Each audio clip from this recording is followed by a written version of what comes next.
जय हिंद दोस्तों, स्वागत है आपका राम है जीएस में। इस वीडियो में हम लोग टाइम निकालना सीखेंगे कि मैप से कैसे हम लोग टाइम निकालते हैं। तो इसमें हम लोग अक्षांश और देशांतर को देखते हैं। तो सबसे पहले हम लोग ग्लोब के माध्यम से देखते हैं अक्षांश और देशांतर रेखाओं को। पहले ये हम लोगों का हो गया ग्लोब। इसके बीचों बीच से कौन सी रेखा गुजरती है? तो इसके बीच से एक रेखा गुजरती है जिसको हम लोग 0 डिग्री लाइन कहते हैं। 0 डिग्री पर ये होता है, इसको हम लोग 0 डिग्री लाइन बोलते हैं। अब भूगोल की भाषा में इसको हम लोग क्या बोलते हैं? तो इसको भूगोल की भाषा में विषुवत रेखीय विषुवत रेखा इसको क्या बोलते हैं? विषुवत रेखा। भूगोल की भाषा में इसको विषुवत रेखा कहते हैं। विषुवत रेखा इंग्लिश में इसे कहते हैं इक्वेटर लाइन। इंग्लिश में इसे इक्वेटर लाइन कहते हैं और हिंदी की भाषा में इसे हम लोग भूमध्य रेखा बोलते हैं। भूमध्य रेखा, भूमध्य रेखा इसको बोलते हैं। इसको भूगोल की भाषा में विषुवत रेखा, हिंदी में भूमध्य रेखा और इंग्लिश में इसको इक्वेटर लाइन बोलते हैं। इसके ऊपर से एक रेखा जाती है ऐसे। इस रेखा को हम लोग कहते हैं कर्क रेखा। कौन सी रेखा? कर्क रेखा। इसको हम लोग कहते हैं कर्क रेखा है। कर्क रेखा, इसको कर्क रेखा कहते हैं। इसको इंग्लिश में बोला जाता है ट्रॉपिक ऑफ कैंसर। इसको बोला जाता है ट्रॉपिक ऑफ कैंसर। इसके नीचे से एक रेखा गुजरती है। इसके नीचे से एक जो रेखा जाती है इसको कहा जाता है मकर रेखा। मकर रेखा इसको बोला जाता है इंग्लिश में ट्रॉपिक ऑफ कैप्रिकॉर्न। इसको ट्रॉपिक ऑफ कैप्रिकॉर्न, इसको ट्रॉपिक ऑफ कैंसर बोला जाता है। तो ये हो गया कर्क रेखा और मकर रेखा। ये हमारी बीच में हो गई विषुवत रेखा। मेनली इन तीन रेखाओं को हम लोग को समझते चलना है। अब हम लोग आगे इसमें बढ़ते हैं। इसमें हम लोग क्या देखेंगे? अक्षांश और देशांतर के बारे में देखना है। तो ये क्या होती है? ये जो लाइन है कर्क रेखा, कर्क रेखा 23.5 डिग्री पर झुकी हुई है। कितना? 23.5 डिग्री। कर्क मकर भी वही इतना ही 23.5 डिग्री। 23.5 डिग्री झुका हुआ है। इसके नीचे से एक रेखा गुजरती है और इसके ऊपर से एक रेखा गुजरती है। इसको हम लोग बोलते हैं आर्कटिक रेखा। इसको बोलते हैं आर्कटिक, आर्कटिक, आर्कटिक रेखा। इसको बोलते हैं अंटार्कटिक रेखा, अंटार्कटिक, अंटार्कटिक रेखा। इसको आर्कटिक, इसको अंटार्कटिक रेखा इसको बोला जाता है। ये कितने डिग्री पर झुकी हुई? तो ये 66.5 डिग्री पर है। ये दोनों रेखाएं 66.5 डिग्री पर झुकी होती है। 66.5 डिग्री पर। मेनली इसको हम लोग को ध्यान देते हुए चलना है। अब इसमें क्या होता है? अब हम लोग मेनली पहले इसको समझते हैं विषुवत रेखा के बारे में। तो विषुवत रेखा में क्या होता है कि सूर्य इन्हीं दोनों रेखाओं के बीच में चमकता है। किसके? कर्क रेखा और मकर रेखा के बीच में ही सूर्य चक्कर लगाता है। यहाँ से यहाँ तक जाता है और यहाँ से यहाँ आता है। तो चलिए इसको हम लोग समझते हैं। तो मेनली ये जो एरिया है, इस एरिया में हमेशा क्या होता है? हमेशा गर्मी पड़ता है। तो भूगोल की भाषा में गर्मी को कहा गया उष्ण। उष्ण, भूगोल की भाषा में गर्मी को उष्ण कहा जाता है, यानी इसमें बहुत ज़्यादा गर्मी पड़ती है।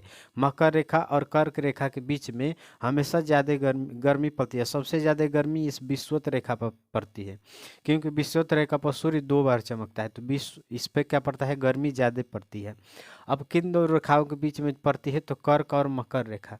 तो कर्क और मकर रेखा जैसे ये जो लाइन दोनों जा रही हैं, तो अगर इन दोनों लाइन की दूरी अगर कहीं भी नापेंगे तो समान होगी। अगर कहीं भी नापेंगे तो इसकी दूरी समान होगी। तो उसको हम लोग कटिबंध कहते हैं। जैसे मान लीजिए रेल की पटरी हमेशा समान जाती है, उनकी बीच की दूरी हमेशा क्या रहेगी? समान रहेगी। तो उसको हम लोग क्या कटिबंध बोलते हैं। तो इस जो बीच की दूरी है, इसको कहीं भी नापेंगे तो इसका दूरी समान आएगा। तो इसको हम लोग क्या बोल सकते हैं? कटिबंध। कटिबंध यानी दो रेखाओं के बीच की दूरी अगर समान है तो उससे हम लोग क्या बोलते हैं? कटिबंध बोलते हैं। तो ये हो गया उष्ण। उष्ण मतलब गर्मी और कटिबंध मतलब एरिया, यानी गर्मी वाला एरिया हो गया। ये गर्मी वाला क्षेत्र हो गया, उसको हम लोग उष्ण कटिबंध बोलते हैं। और जो लास्ट वाला नीचे वाला इसको शीत बोलते हैं, शीत कटिबंध, क्योंकि यहाँ बहुत ज़्यादा ठंडी पड़ती है। ऊपर की एरिया में और नीचे की एरिया में हमेशा क्या पड़ती है? बहुत ज़्यादा ठंडी पड़ती है। तो इसको हम लोग शीत कटिबंध बोलते हैं। ये शीत कटिबंध हो गया और नीचे वाला भी शीत कटिबंध हो गया। अब इसको समझते हैं, कटिबंध के बारे में समझ में आ गया कि दो पैरेलल लाइन के बीच की दूरी समान होने पर उसको हम लोग कटिबंध बोलते हैं। अब हम लोग इसको और इसको समझते हैं। यहाँ देखिए, इसमें देखिए सूर्य यहाँ तक आता है, यानी सूर्य इस रेखा पर और इस रेखा पर मैक्सिमम जाता है, इससे न इधर जाता है न उससे उधर जाता है। तो जब यहाँ आएगा तो इधर भी गर्मी पड़ेगी और उधर भी गर्मी पड़ेगी, और यहाँ से चला जाएगा तो ठंडी भी पड़ेगी और गर्मी, तो इसमें दोनों पड़ेगा, दोनों मौसम इसमें आएंगे, यानी उष्ण भी, शीत भी ठंडी भी और गर्मी भी। तो ठंडी के लिए शीत और उष्ण, शीत उष्ण, गर्मी के लिए उष्ण, शीत उष्ण, शीत उष्ण कटिबंध, इसको शीत उष्ण कटिबंध बोलते हैं, और इसको भी शीत उष्ण कटिबंध, शीत उष्ण कटिबंध ये भी, और ये भी शीत उष्ण कटिबंध। तो इसमें दोनों पड़ता है, गर्मी और ठंडी दोनों पड़ेगा, इसमें भी गर्मी और ठंडी दोनों पड़ेगा। तो शीत उष्ण समझ में आ गया। पहले हम लोग देखिए, ये हम लोग का क्या है, पृथ्वी, पृथ्वी के बीचों बीच से एक रेखा खींच दी गई थी जिसको हम 0 डिग्री कहते हैं, विषुवत रेखा, हिंदी में उसको कहते हैं भूमध्य रेखा और इंग्लिश में इक्वेटर लाइन। उसके ऊपर से एक रेखा खींची गई जिसको हम लोग कर्क रेखा कहते हैं। कर्क रेखा को हम लोग इंग्लिश में कहते हैं ट्रॉपिक ऑफ कैंसर। ये 23.5 डिग्री पर झुकी हुई है। और नीचे की एक रेखा है मकर रेखा, इसको हम लोग क्या कहते हैं, ट्रॉपिक ऑफ कैप्रिकॉर्न। ये भी 23.5 डिग्री पर झुकी होती है। तो ये मेनली रेखा याद रखना है। और इसके ऊपर से कर्क रेखा से जाती है आर्कटिक रेखा, और मकर रेखा से नीचे है अंटार्कटिक रेखा। ये 66.5 डिग्री पर झुकी है। अब मेनली हम लोग कटिबंध को देख लेते हैं। तो ये जो एरिया है इसको हम लोग क्या बोलते हैं, उष्ण कटिबंध। उष्ण का मतलब गर्मी वाला क्षेत्र, तो क्षेत्र इसको हम लोग क्या बनेंगे, कटिबंध, कटिबंध। इसको क्या बोलते हैं, ये शीत उष्ण, क्योंकि इसमें दोनों मौसम का मिलता है, ठंडी भी पड़ती है गर्मी, तो इसमें शीत उष्ण। और ये मेनली जो एरिया है शीत का है, यानी यहाँ बहुत ज़्यादा ठंडी पड़ती है, तो इसको हम लोग शीत उष्ण कटिबंध बोलते हैं। अब चलिए हम लोग इसमें और आगे देख लेते हैं। अब चलिए देखते हैं, जैसे ये हम लोगों का हो गया ग्लोब, ये क्या हो गया, हम लोग का ग्लोब हो गया। इसके बीचों बीच से कौन सी रेखा गुजरी है, विषुवत रेखा गुजरी है। इसके बीचों बीच से विषुवत रेखा गुजरी है, इसके बीचों बीच से विषुवत रेखा, इसको हम लोग कहते हैं 0 लाइन।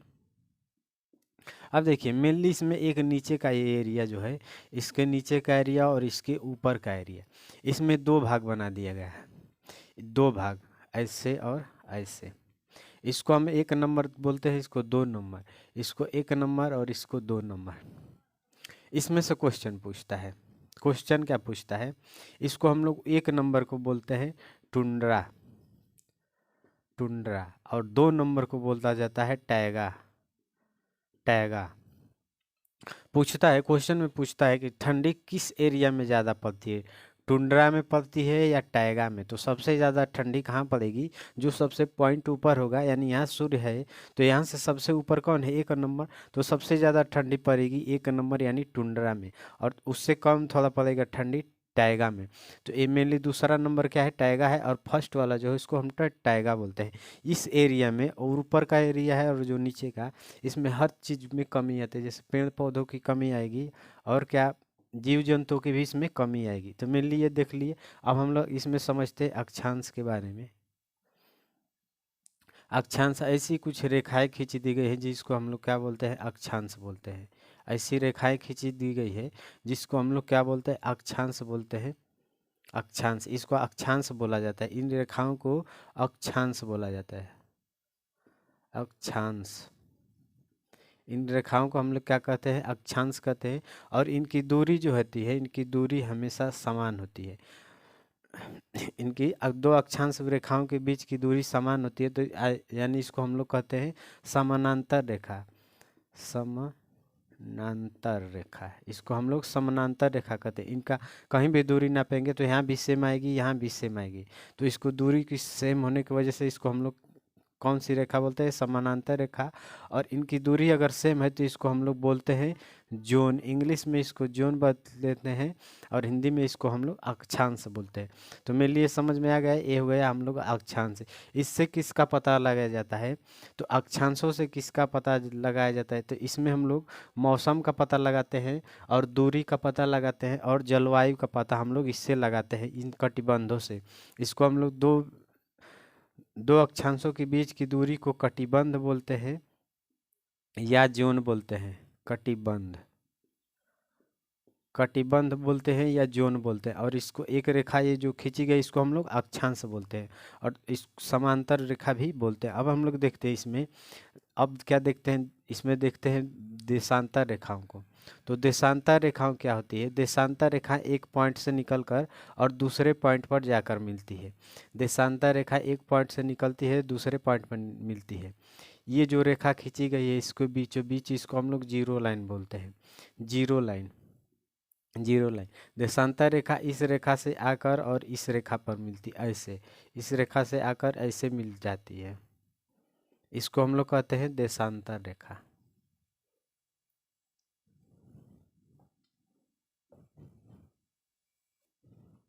चलिए ये हो गया हम लोग का समांतर रेखा। इसको हम लोग बोलते हैं पूर्वी साइड और इसको बोलते हैं पश्चिमी साइड, यानी ईस्ट और वेस्ट। पूर्वी साइड और पश्चिमी साइड, इधर कुछ रेखाएं खींची गई देशांतर रेखाएं और इधर भी कुछ रेखाएं खींची गई। इसके बीचों बीच से कौन सी गुजरती है? तो विषुवत रेखा गुजरती है। इसके बीचों बीच से कौन सी रेखा? विषुवत रेखा गुजरती है। इन दोनों के बीच में दूरी कितनी होती है? तो इन दोनों के बीच की दूरी क्या होती है? 111.32 किलोमीटर होती है। वो कहाँ होती है? तो विषुवत रेखा पर समांतर रेखाओं की दूरी 111.23 किलोमीटर होती है। ये दूरी समान होती है कब? विषुवत रेखा पर। तो दो देशांतर रेखाओं के बीच की दूरी को हम लोग क्या बोलते हैं? गोरे बोलते हैं।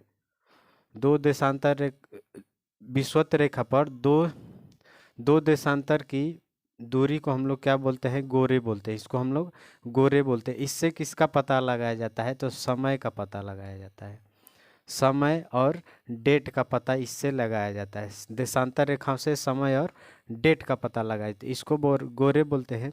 और ये जो रेखा है इसको हम लोग क्या बोलते हैं? देशांतर रेखा। देशांतर, देशांतर रेखा, इसको इंग्लिश में कहा जाता है लैंगिट्यूड।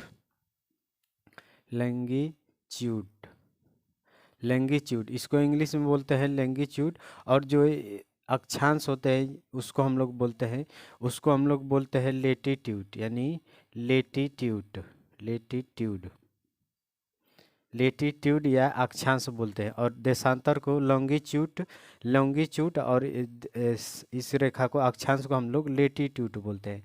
तो इसके बारे में मेनली अब समझ में आ गया। अब चलिए आगे इसमें देख लेते हैं और रेखाओं के बारे में। ये हो गया हम लोग का पृथ्वी, इसके बीच से विषुवत रेखा गुजरती है। इसके बीच से विषुवत रेखा या जीरो लाइन इसको हम कर देते हैं। इसको हम बोलते हैं ऊपर वाले को उत्तरी गोलार्ध, उत्तरीय गोलार्ध, उत्तरी गोलार्ध। और नीचे वाला का जो एरिया इस विषुवत रेखा के ऊपर की साइड को उत्तरी गोलार्ध और विषुवत रेखा के निचली साइड को दक्षिणी गोलार्ध, दक्षिणी गोलार्ध, दक्षिणी गोलार्ध, इसको बोलते हैं उत्तरी गोलार्ध और दक्षिणी गोलार्ध में। तो इसमें अक्षांश वाले को देखते हैं। तो इसमें अक्षांशों की जो रेखाएं खींची गई, तो इसके ऊपर जो रेखाएं खींची गई वो 90 खींची गई, यानी विषुवत रेखा के ऊपर जो रेखाएं खींची गई वो 90 खींची गई। और विषुवत रेखा को जो नीचे खींची गई वो भी 90 रेखाएं खींची गई, यानी अक्षांश जो खींचे गए ऐसे ये 90 पूरा, ऊपर भी 90 है और इसके विषुवत रेखा के नीचे भी कितनी रेखाएं खींची गई? 90 रेखाएं खींची गई। ये कितनी कितनी है? 90 और 90, ऊपर भी 90 और नीचे भी। तो इनको हम जब जोड़ेंगे तो 90 और प्लस 90, और एक जो बीच वाली रेखा इसको तो गिने नहीं, इसके बाद 90 है और इसके बाद भी 90 है। तो एक वाली ये रेखा एक ये हो जाएगी। तो 9 9 18 यानी 181 आएगा। कितनी रेखाएं पूरी खींची गई हैं? 181। 181 कहाँ दिखता है? तो 181 ए मैप पर दिखता है। मैप पर 181, पर जब हम इसको ग्लोब पर देखते हैं तो ग्लोब पर जो 90 डिग्री वाली खींची गई है रेखा, ऊपर वाली और नीचे वाली 90 डिग्री पर खींची जाती है। तो वो वाली लाइन क्या होती है? वो पॉइंट बन जाता है। तो पॉइंट को हम लोग गिनती नहीं करेंगे। मैप पर कितनी रेखाएं दिखती हैं? ऊपर का एक नहीं दिखता है और एक नीचे का नहीं दिखता। क्यों? क्योंकि ये पॉइंट बन जाता है। तो पॉइंट तो दिखेगा नहीं, तो इसलिए ग्लोब पर कितना दिखता है? ग्लोब पर रेखाएं दिखती है 179, 179 ग्लोब पर। और मैप पर दिखती है कितनी? 181। दो कम हो जाती है ग्लोब पर, ऊपर का और नीचे का, तो दो घटा देंगे तो 179 ग्लोब पर दिखती है। ग्लोब पर कितना दिखती है? 179, और मैप पर 181 देश समांतर अक्षांश दिखाई देते हैं। अक्षांश बोलते हैं या जोन बोलते हैं, अक्षांश या जोन। अब देशांतर रेखाओं के बारे में समझते हैं। तो देशांतर रेखाएं क्या होती है? देशांतर रेखाएं का ऊपरी और पश्चिमी हिस्सा हम लोग देखते हैं। जैसे ये हम लोगों का क्या हो गया, ऊपर से एक कौन सी रेखा गुजरती है? तो जीरो लाइन, ऊपर से ये जीरो लाइन हो गई गुजरती है। देशांतर रेखा को इस वाले भाग को, ये जो जीरो लाइन ऊपर से गुजरी है, इसके इस वाले भाग को हम लोग कहते हैं पूरब, और इस वाले भाग को कहते हैं पश्चिम, यानी ईस्ट और वेस्ट। तो ये जो रेखाएं निकली हैं तो एक पॉइंट से आकर दूसरे पॉइंट पर ऐसे मिल गई हैं, एक पॉइंट से निकलती हैं और दूसरे पॉइंट पर आकर ऐसे मिल जाती है। तो इनको हम लोग क्या कहते हैं? देशांतर रेखाएं कहते हैं। देशांतर रेखा इसको हम लोग कहते हैं। तो इसमें क्या खींचा गया, जो पूर्वी साइड है इधर 180 देशांतर रेखाएं खींची गई हैं, और पश्चिमी साइड भी कितना खींचा गया है? 180 देशांतर रेखाएं। तो टोटली को हम लोग जोड़ेंगे तो कितना हो जाएगा? 180 और 180, इधर का 180 और उधर का, और एक बीच वाला कितना हो जाएगा? 361। परंतु ये 361 नहीं है। क्यों नहीं है? क्योंकि ये जो ऐसी रेखाएं खींची गई हैं तो ये दो रेखाएं जाकर एक ही पर ओवरलैप कर गई है। ओवरलैप का मतलब ऐसे कोई जाली नुमा अगर हम लोग बनाकर अगर इसको हम लोग सटाएंगे, ऐसे सटाएंगे तो एक दूसरे पे आकर ओवरलैप कर जाएगी। तो ओवरलैप कर जाएगी तो एक ही पे एक रेखा आकर सट जाएगी, तो उसको हम एक ही मानेंगे। तो इसमें से एक हम लोग घटा देंगे तो कितना हो जाएगा? 360। 360 क्यों हुआ? क्योंकि दो रेखाएं आकर एक ही पे सट जाती हैं, यानी ओवरलैप कर जाती है, तो इसी वजह से एक कम हो जाता है। तो कितनी हो जाती है? 360 रेखाएं। 360 रेखाएं, देशांतर रेखाएं कितनी खींची गई हैं? 360। इस बीच वाली रेखा को हम लोग क्या बोलते हैं? इसमें इस बीच वाली रेखा को हम लोग प्रधान लाइन बोलते हैं, प्रधान यमुनोत्तर रेखा। इसको बीच वाली रेखा को प्रधान यमुनोत्तर, या इसको क्या बोलते हैं इंग्लिश में? लॉन्गिट्यूड, और इसको लॉन्गिट्यूड, और इसको बोलते हैं मेरिडियन लाइन। तो लॉन्गिट्यूड और मेरिडियन लाइन याद रखिएगा। अब हम लोग आगे इसमें समय कैसे निकाला जाता है चलिए देखते हैं। ये हम लोग का हो गई, पृथ्वी हो गई। इसके बीचों बीच से कौन सी रेखा गुजरती है? बीचों बीच से विषुवत रेखा, ऊपर से कर्क रेखा, और नीचे से जो गुजरती है मकर रेखा। कर्क रेखा, मकर रेखा। कौन सी ऊपर गुजरती है? कर्क रेखा, ये वाली कर्क रेखा हो गई, और ये नीचे वाली जो है मकर रेखा, और बीचों बीच से कौन है? विषुवत रेखा इससे गुजरती है। ये हो गया हम लोग का पृथ्वी हो गई। इसको बीचों बीच से कौन सी रेखा गुजरती है? तो इसको हम लोग कहते हैं जीरो लाइन या विषुवत रेखा। विषुवत रेखा, इसको बोलते हैं मकर रेखा, इसको कर्क रेखा। कर्क रेखा। सूर्य क्या होता है? इन्हीं रेखाओं के बीच में रहता है, कर्क और मकर के बीच में रहता है। इससे नीचे नहीं जाता है, ना इससे उस ऊपर जाता है। सूर्य क्या होता है? सूर्य जब यहाँ से ऊपर जाता है, सूर्य जब यहाँ से ऊपर जाता है, जब यहाँ से ऊपर जाता है, जब यहाँ से ऊपर यहाँ जाता है, तो यहाँ जब जाता है तो यहाँ सबसे बड़ा दिन होता है। तो सबसे बड़ा दिन कब होता है? सबसे बड़ा दिन होता है 21 जून को। 21 जून को सबसे बड़ा दिन होता है। जब सूर्य यहाँ पहुँचता है कर्क रेखा पर, तो सबसे बड़ा दिन कहाँ होता है? 21 जून को होता है। और जब यहाँ से सूर्य यहाँ आता है इस रेखा पर, इस रेखा पर जब आता है तो इस पे दिन और रात दोनों बराबर होते हैं। तो विषुवत रेखा पर कब आता है? ऊपर से नीचे जब आता है तो विषुवत रेखा पर आता है 23 सितंबर को। 23 सितंबर को विषुवत रेखा पर आता है। तो इस समय दिन रात क्या होता है? बराबर। दिन रात बराबर होता है। दिन रात क्या होता है? इसमें दिन रात बराबर होता है। फिर जब यहाँ से सूर्य ऐसे चलता है, जब यहाँ पहुँचता है, जब यहाँ पहुँचता है तो यहाँ सबसे छोटी रात होती है। तब वो यहाँ सबसे छोटी रात यहाँ कब होगी? तो 22 दिसंबर को सबसे छोटी रात होती है। 22 दिसंबर को सबसे छोटी रात, सबसे छोटी रात होती है 22 दिसंबर को। यहाँ कब सबसे छोटी दिन कब होगी? 22 दिसंबर को। और सबसे बड़ा दिन कब होगा? 21 जून को। जब यहाँ सूर्य पहुँचेगा तो 21 जून को सबसे बड़ा दिन, और जब सूर्य यहाँ से यहाँ पहुँचेगा तो 22 दिसंबर को यहाँ पहुँचता है, तो सबसे छोटी रात कब होती है? 22 दिसंबर को। और जब फिर सूर्य यहाँ से चलता है, यहाँ से, और जब फिर यहाँ पहुँचता है, जब यहाँ पहुँचता है तो यहाँ पहुँचता है 22 मार्च को, 22 मार्च, 22 मार्च को पहुँचता है यहाँ। तो जब 22 मार्च को यहाँ पहुँचता है तो यहाँ भी दिन रात क्या होता है, बराबर होता है। यानी दिन और रात क्या होते हैं, दिन रात बराबर होते हैं। दिन रात क्या होता है, इसमें बराबर होते हैं। यानी 12 घंटा का दिन होगा और 12 घंटा की रात होगी।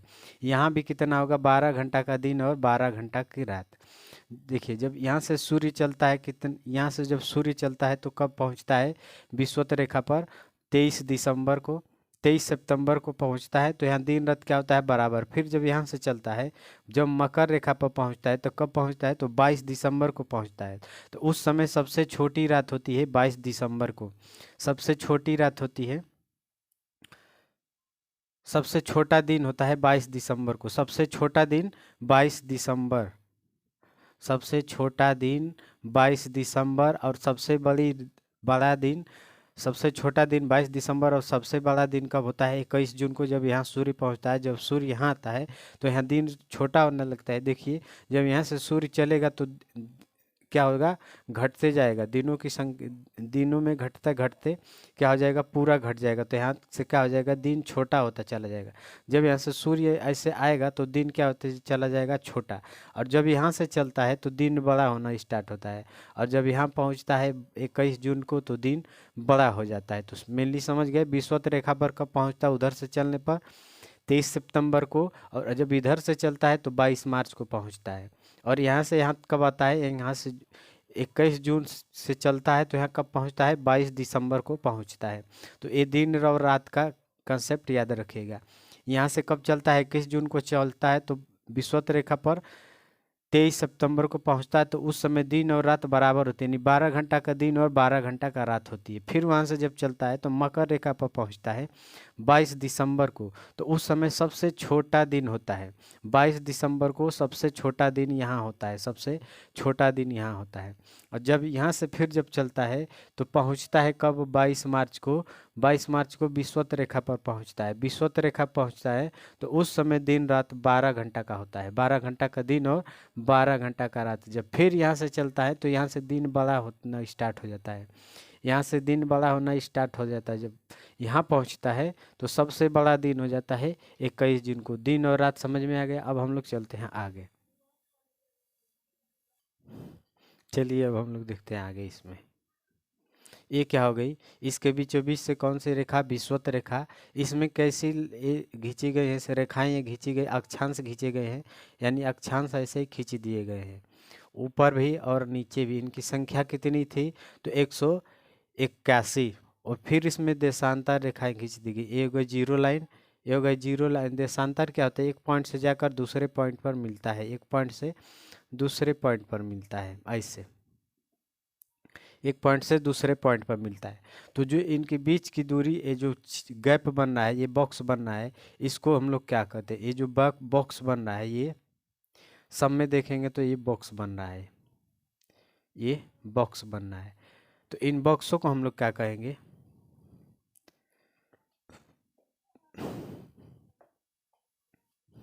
इन बॉक्सों को हम लोग क्या कहते हैं, इन बॉक्सों को कहा जाता है ग्रिड, ग्रिड बोला जाता है। ये जो बॉक्स बन रहे हैं, जहाँ भी बॉक्स बनेगा वो ग्रिड कहलाएगा। यहाँ एक बॉक्स बना, ये भी ग्रिड हो गया, ये भी ग्रिड। यानी ये जितने बॉक्स बन रहे हैं इसको हम लोग क्या बोलते हैं, ग्रिड बोलते हैं, ग्रिड। तो ये जो दोनों रेखाएं गई है, ये रेखा और ये रेखा, ये अक्षांश है, और इनकी बीच की दूरी हमेशा क्या होती है, तो इनकी बीच की दूरी समान होती है।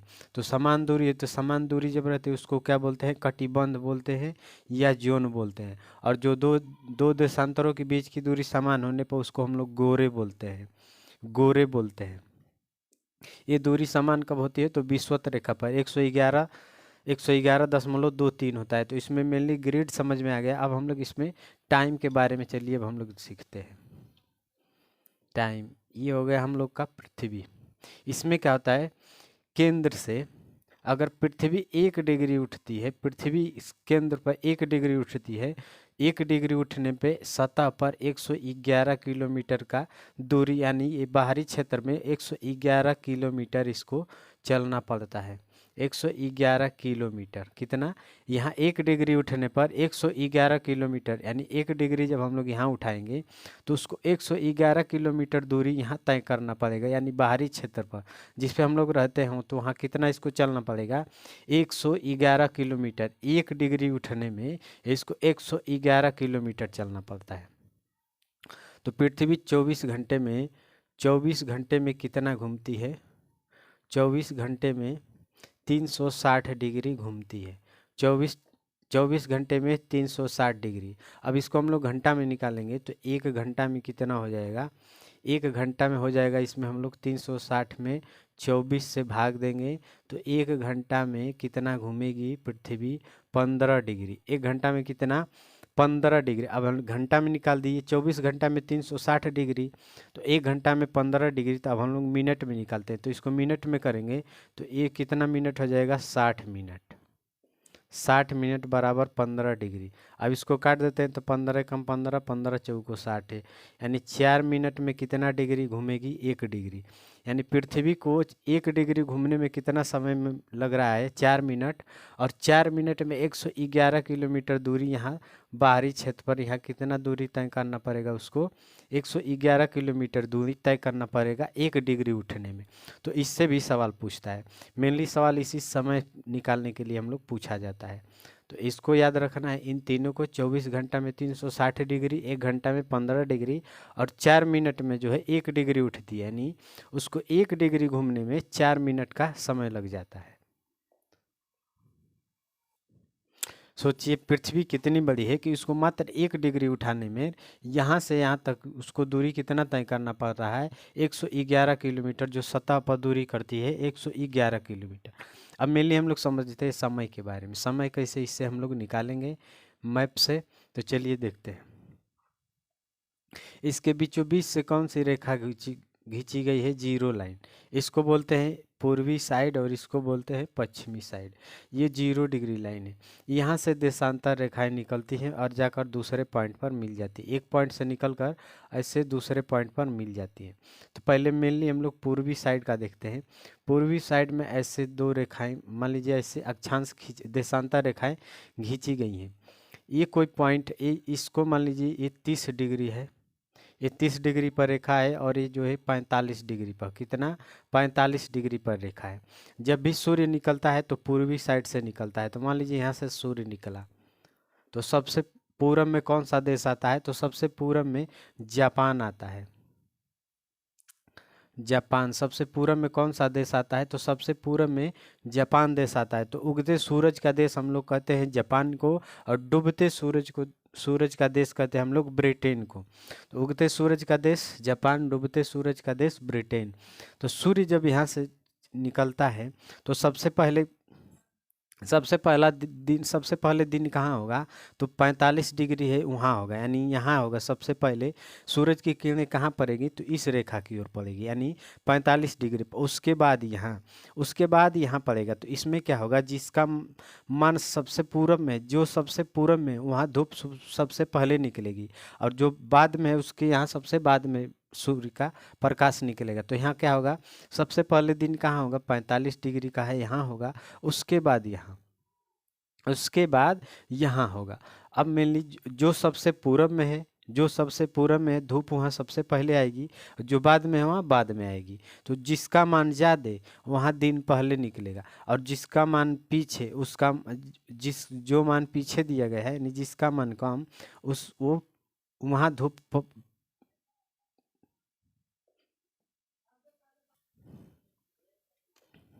जिसका मान ज़्यादा उसका समय पहले, जिसका मान कम उसका समय पीछे। ऐसे समझिए, जिसका मान ज़्यादा है उसका समय आगे होगा, जिसका मान कम है उसका समय कम होगा। जैसे सूर्य यहाँ निकला तो यहाँ से ऐसे ऐसे जाएगा।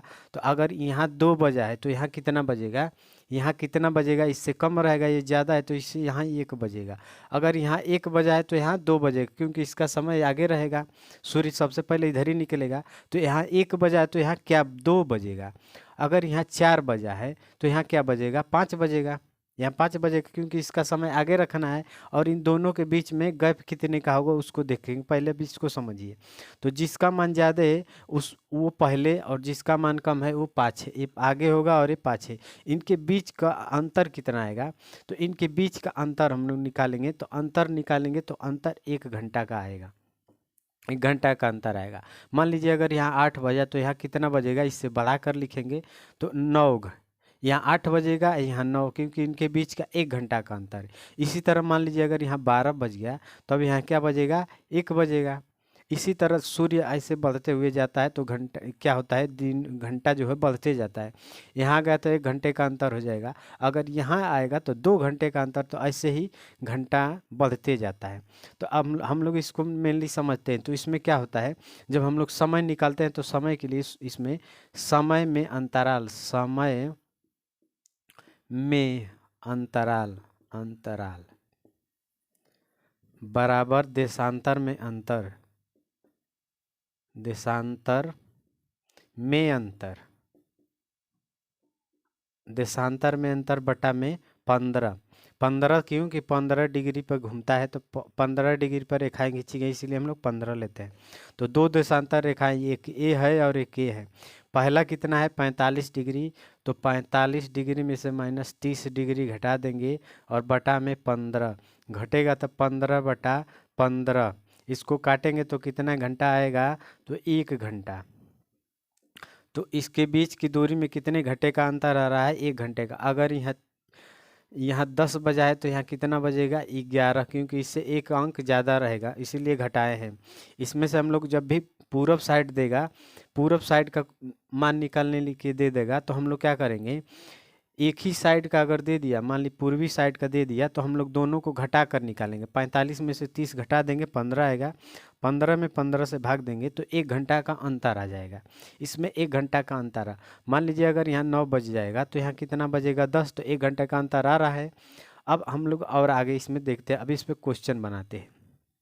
जैसे मान लीजिए ये कोई शहर है, शहर ए कितने डिग्री पर है, 15 डिग्री पर। शहर ए 15 डिग्री पर। उसी तरह ये शहर बी है, ये क्या है, शहर बी, ये कितने डिग्री पर है, तो ए कितने डिग्री पर है, 45 डिग्री पर। कितने डिग्री पर है, 45। तो इसी सूत्र से हम लोग उसको हल करते हैं। तो कितना दिया है, 45, तो 45 में से कितना घटाएंगे, 15 बटा 15। 15 रहता है, सूत्र में दिया है। तो 45 घटा देंगे तो 30 आ जाएगा, और यहाँ का चिन्ह हो जाएगा 15। 15 दूनी 30, यानी 2 घंटे का अंतर आ जाएगा। कितने घंटे का, 2 घंटे का अंतर। मान लीजिए अगर यहाँ कितना बचा, 5, तो जब 2 घंटे का अंतर है तो 2 इसमें जोड़ेंगे तब आगे आएगा, क्योंकि इसका समय आगे रखना। तो यहाँ 5 बजाए तो यहाँ कितना बजेगा, 7 बजेगा। मान लीजिए अगर यहाँ 8 बजा है, यहाँ 8 बजा तो यहाँ कितना बजेगा, 10 बजेगा। अगर यहाँ 12 बज गया तो यहाँ कितना बज जाएगा, 2 बज जाएगा, यानी 2 PM हो जाएगा, 2 PM। तो हम लोग ऐसे ही समय निकालते हैं।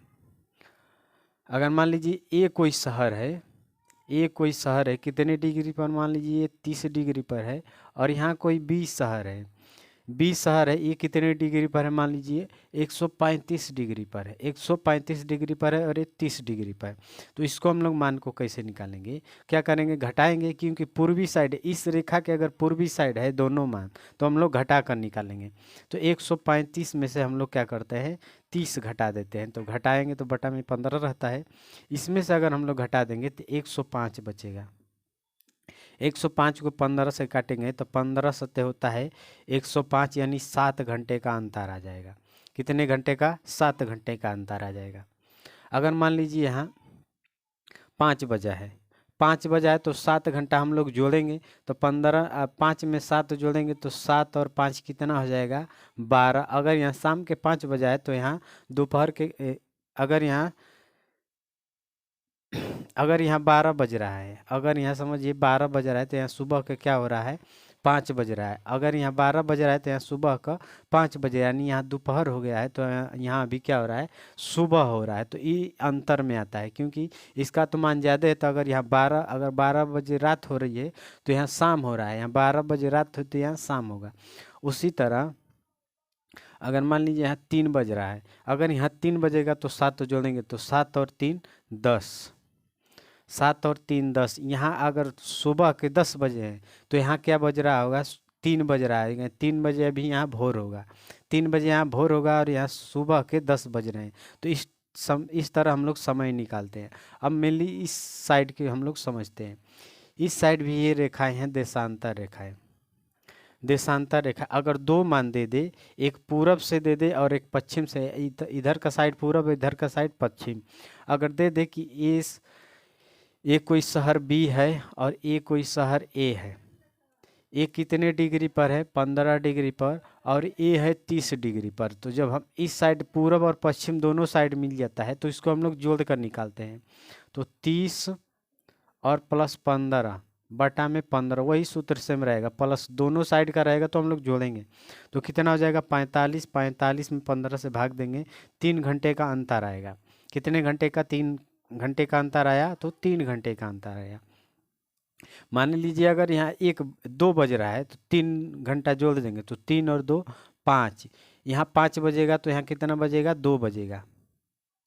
अगर यहाँ 2 बज रहा है तो यहाँ कितना बजेगा, 5 बजेगा। अगर यहाँ 2 बजा तो यहाँ 5 बजेगा।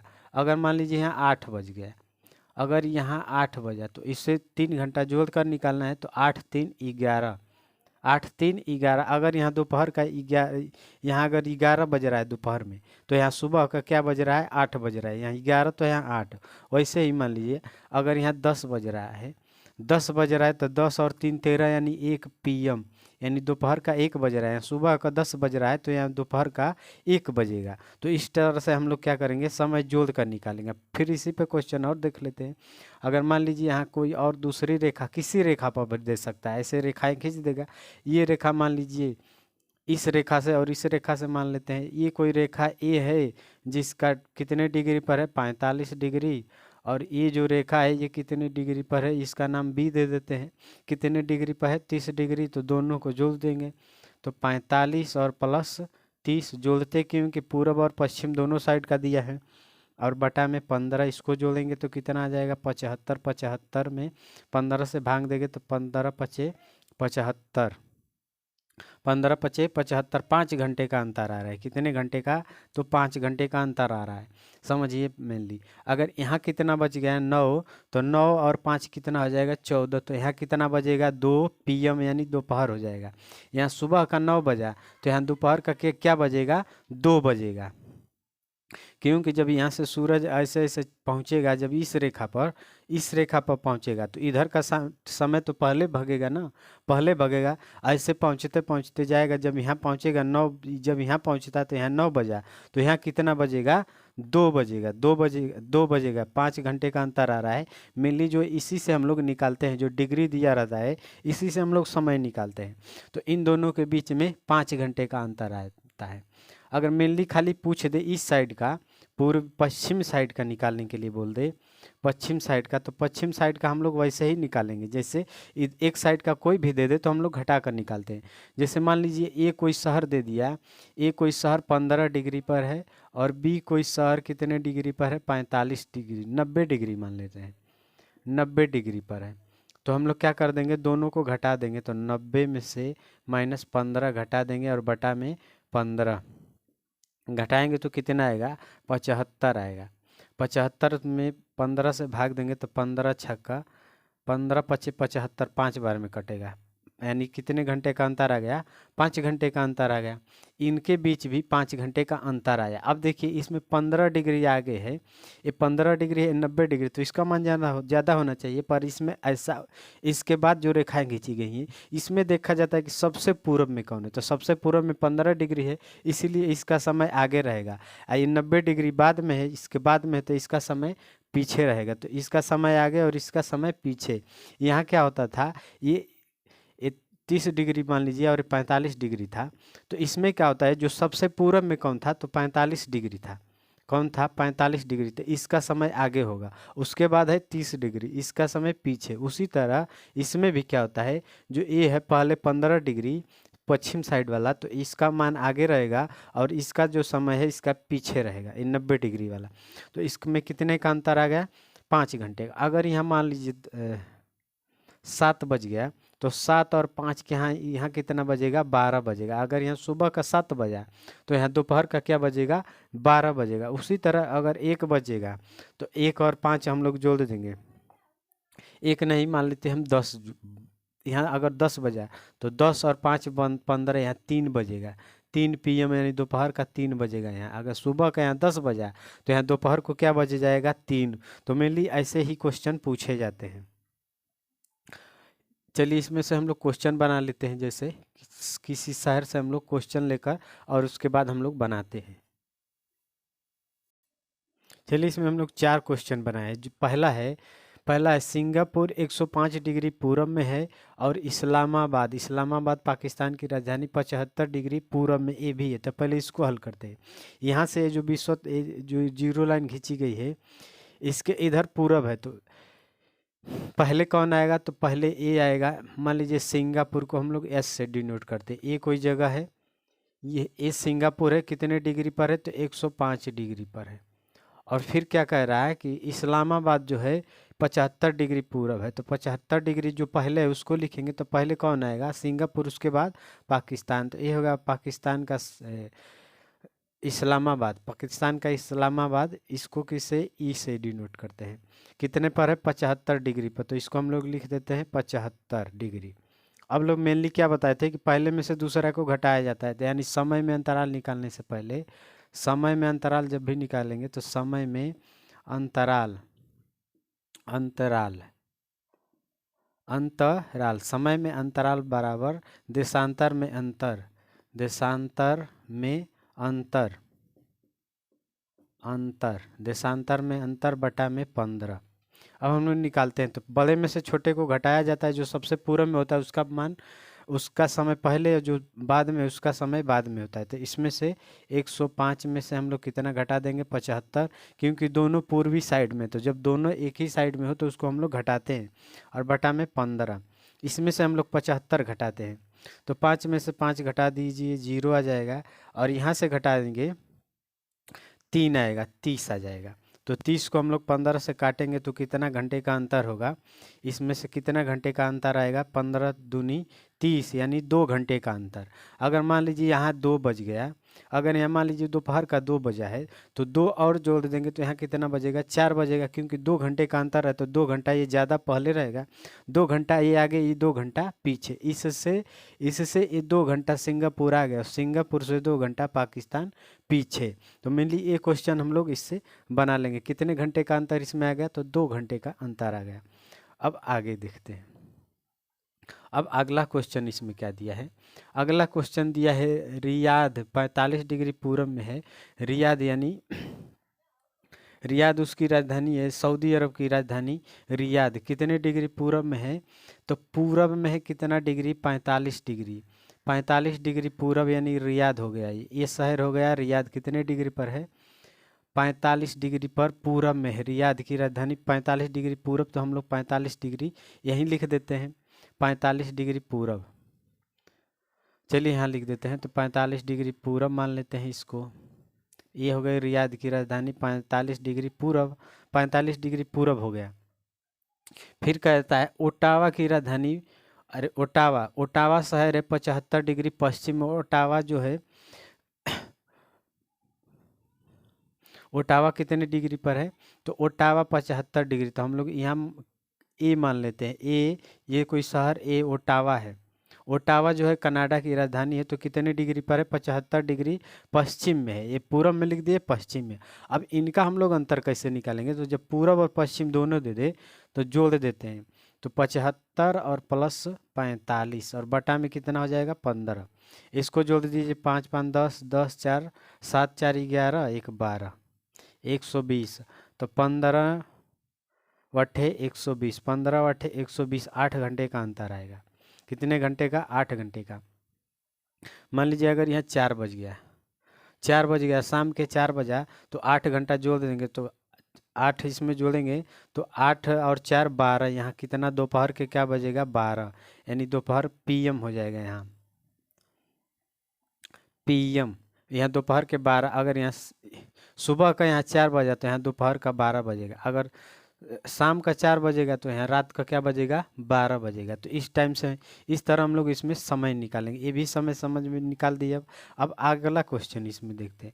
अगला क्वेश्चन क्या कर रहा है कि नुआक्सात जो सोमालिया की राजधानी है कितने डिग्री पश्चिम में है, कितने डिग्री पश्चिम में, तो 15 डिग्री। तो पहले सोमालिया आएगा, उसके बाद ब्यूनस आयर्स यानी अर्जेंटीना की राजधानी, तो क्या है, नुआक्सात, यानी इसको एन से प्रदर्शित करते हैं। एक कोई शहर ये है, इसका नाम है नुआक्सात।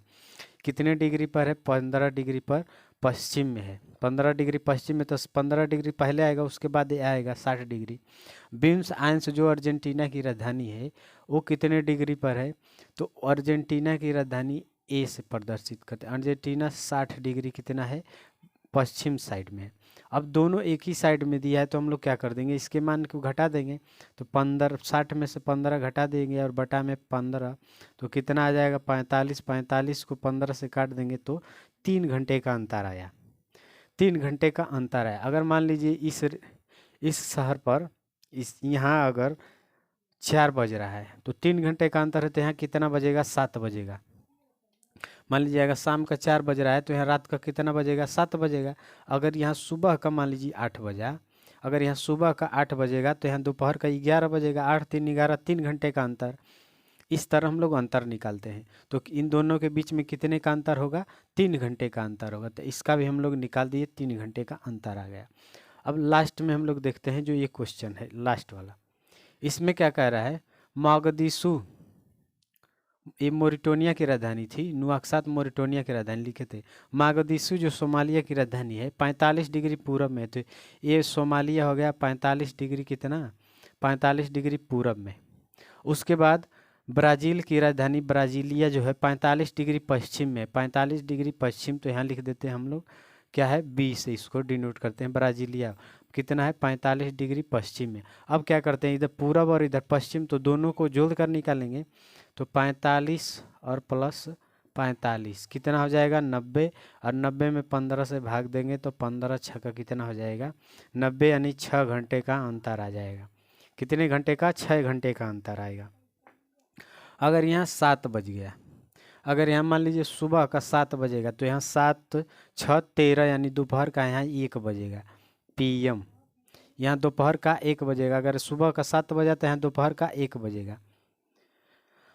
अगर यहाँ 4 बज गया, सुबह का 4 बजा, तो 6 4 10, यहाँ सुबह के 10 बजेंगे। अगर सुबह के 4 बजा भोर में, अगर सुबह में 4 बजा है तो यहाँ क्या बजेगा, 10 बजेगा, सुबह का 10 बजेगा। तो इस तरह से हम लोग समय निकालते हैं। तो इस टाइप से आप लोग किसी भी शहर का निकाल सकते हैं समय। इस टाइप से क्वेश्चन पूछता है समय निकालने के लिए। तो मैप के हिसाब से और ग्लोब के हिसाब से आप लोग देख ली कैसे समय निकाला जाता है। अब हम लोग मिलेंगे अगले वीडियो में। तो जय हिंद।